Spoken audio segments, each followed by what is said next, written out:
Nimenhão. Olá, que tal? Namastê. Salud! Konnichiwa.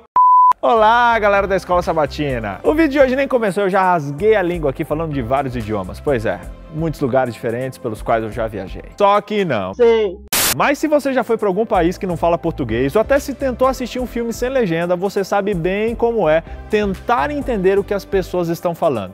É terrível. Comunicação é fundamental para o nosso bom convívio e na falta dela, muita coisa ruim acontece. Torre de Babel que o diga, né? Eu não entendi qual foi a pergunta dela, não entendi. Mas hoje a gente vai falar de outro momento da história bíblica, onde pessoas receberam um dom de línguas. É isso mesmo, quem nunca sonhou em ser um poliglota? Mas calma, galera, o buraco é mais fundo que isso. Entra comigo nessa.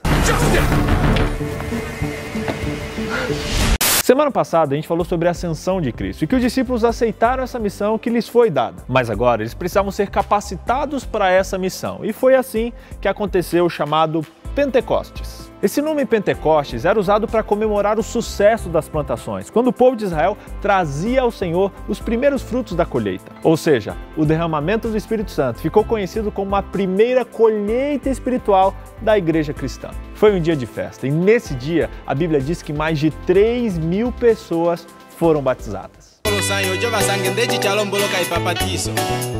Obedecendo a ordem de Deus, os discípulos aguardaram em Jerusalém a promessa do Espírito, com orações fervorosas, arrependimento sincero e muito louvor. Todos eles ficaram reunidos no mesmo lugar, à espera desse acontecimento.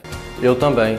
O mais louco de tudo isso é que esse foi um acontecimento sobrenatural, relatado pela Bíblia, e fez com que os apóstolos se transformassem em homens de convicção que mudaram o mundo. O Pentecoste é tido como data de nascimento da igreja, a ocasião em que os seguidores de Cristo eles foram legitimados como uma nova comunidade de Deus aqui na Terra. A Bíblia diz que essa cena foi intensa, houve um estrondo vindo do céu, um vento encheu todo o lugar.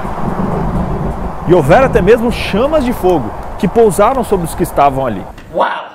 Diferente de tudo que você vê nos filmes de super-heróis, na Bíblia, o vento e o fogo são frequentemente associados a uma teofania, ou seja, uma manifestação divina. Eles são usados também para representar o Espírito de Deus. Embora o batismo do Espírito no Pentecoste tenha sido um evento singular relacionado à vitória de Jesus na cruz e à sua exaltação no céu, ser cheio do Espírito é uma experiência que deve se repetir constantemente na vida do cristão. Agora eu entendi! Mas, pastor, e o tal dom de línguas? Atos 2, verso 4 diz que o Espírito se manifestou fazendo com que as pessoas conversassem em línguas diferentes. E teve também gente ali prevendo o futuro, outros tendo visões, outros curando e muito mais. Porém, gente, o dom de língua foi dado para dar início à missão mundial da igreja. Ou seja, o chamado feito lá em Atos 1, verso 8, exigia o dom de línguas. Aliás, se os apóstolos tinham que atravessar barreiras culturais e alcançar os confins da terra com o evangelho, eles necessitavam falar os idiomas daquelas pessoas, para que elas pudessem ouvir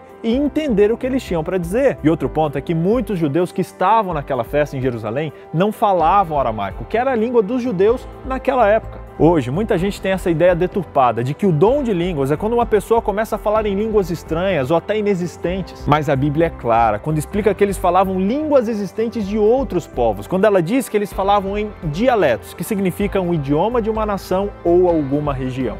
Muitos acharam aquele fenômeno tão estranho que disseram até que os apóstolos estavam meio bêbados. Mas o lado bom disso tudo é que Pedro teve a oportunidade de explicar para eles o que estava acontecendo. Ele explicou a profecia de Joel, que falava sobre a futura salvação e que vários sinais aconteceriam no mundo natural, no abundante derramamento do Espírito. Eles estavam convictos de que os últimos dias estavam próximos. Pedro fez questão de falar da importância da morte, da ressurreição e da exaltação de Jesus no céu como uma condição para receber o Espírito Santo. Aliás, a exaltação significava a aprovação de Deus, de sua obra na cruz, incluindo a derrota daquele que usurparia o domínio desse mundo, que é Satanás. Quando o sacrifício de Jesus foi autenticado lá no céu, Satanás levou um golpe decisivo e o Espírito estava sendo derramado para preparar um povo para a segunda vinda de Jesus.